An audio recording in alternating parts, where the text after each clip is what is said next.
Africa Intelligence, ex-lettre du continent revient sur les circonstances de la nomination de l'ancien ministre des Mines, Jean-Claude Cassibrou à la commission de la Communauté économique des États de l'Afrique de l'Ouest. À en croire Africa Intelligence, le président Alassane Ouattara a dû batailler face à son homologue bissau-guinéen Umaro Sissoko Embalo pour prolonger de plusieurs mois l'actuel mandat de la commission de la CEDEAO.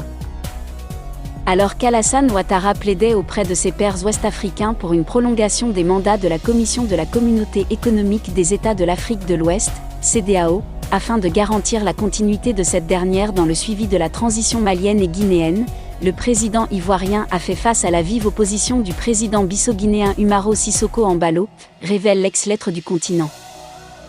Et à Africa Intelligence, ex-lettre du continent, d'indiquer que le président Umaro Sissoko Embalo de la Guinée-Bissau a souhaité que ce projet du président Alassane Ouattara devrait être voté et le résultat d'un consensus des chefs d'État.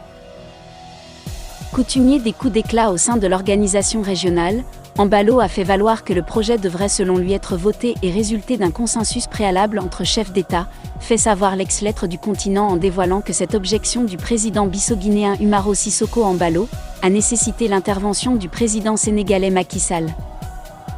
Une sortie particulièrement énergique qui a obligé Macky Sall à intervenir auprès du président bissau-guinéen. Elle a également passablement agacé Ouattara, signale le magazine.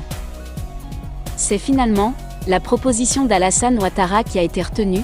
Le mandat de l'actuelle commission de la CEDEAO devrait être prorogé jusqu'au mois de juin 2022. L'instance est présidée par l'ancien ministre ivoirien des Mines, Jean-Claude Cassibrou, annonce le journal. Une passe d'armes tendue durant laquelle Macky Sall a tenté de jouer les médiateurs. C'est un huis clos électrique qui s'est tenu le lundi 13 décembre 2021 à Abuja lors du 60e sommet ordinaire